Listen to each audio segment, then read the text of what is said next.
to rethink issues, says McGill University professor Gil Troy, who told IBA's Eli Wogelenter that one that he believes requires serious reconsideration is the matter of the settlements.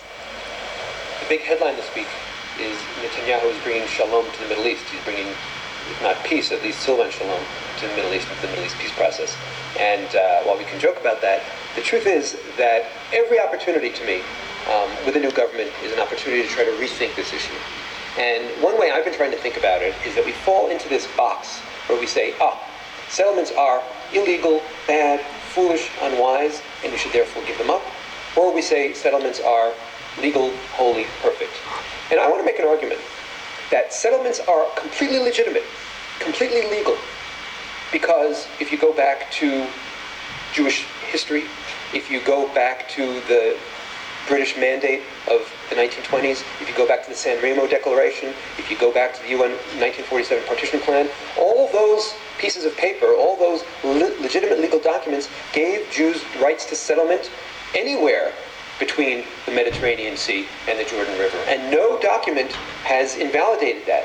Moreover, the 19 years the Jordanians controlled the West Bank from 1949 to 1967, they had illegitimate control. There was no formal legal doctrine giving them that. And there's also no organic history to the West Bank. So all that means that Jewish settlement in all these areas is legitimate. It's legal. That doesn't mean it's wise. And in fact, I would argue that the true person devoted to peace should say, we are absolutely committed to our rights in Hebron. We're absolutely committed to our legitimacy settling anywhere. But we love peace so much, we're willing to give it up.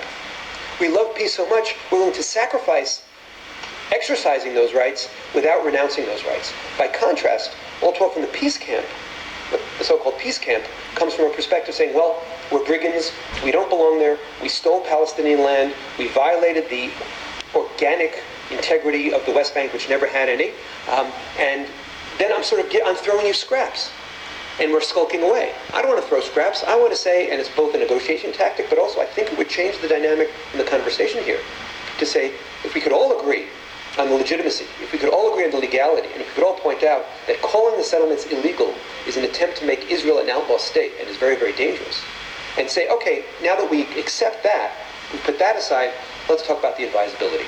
Let's talk about how wise it is to have a settlement of 1,500 in a city of 200,000 Palestinians. Let's talk about the advisability of controlling hilltops. Let's talk about the morality of it. But it's a different conversation, and I think that might lower the rhetorical temperature. But you agree that there are some places, some areas, some cities that even in a peace deal, Israel is not giving up? First of all, ideologically, we should never give up Hebron. Ideologically, we should never give up Jerusalem. Ideologically, we should never give up our deep commitment. I mean, biblically, right? If we talk about nationalisms, all forms of nationalism are rooted in a story and in a history. And the history of the Jewish people is much more located in the West Bank, Judea, and Samaria than it is in Tel Aviv. But I don't just live in history, I live in the 21st century. In the 21st century, I tend to look at demography as my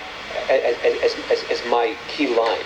So I want to say ideologically, we should never give up our rights to those places. And people like Shimon Peres and Yitzhak Rabin, when they, by the way, were the ones who helped establish the settlement movement in the 1970s and the 1980s, we shouldn't forget that, looked at it in the same way. Nevertheless, we live in the real world and we live in the 21st century. In the 21st century, most Israelis have already gotten over that hump and accepted the fact that we're going to have some compromise. Because just as the Palestinians would love it if we didn't exist, most Israelis would love it if there was a peaceful way for the Palestinians to leave. But it's not happening. So we have two people in love with the same land. And then the challenge becomes, how do we go ahead and work out some kind of compromise? And most Israelis have accepted the fact that if there's going to be some kind of Palestinian entity, there's going to have to be some movement. And to me, it should be based more on demography than on the history.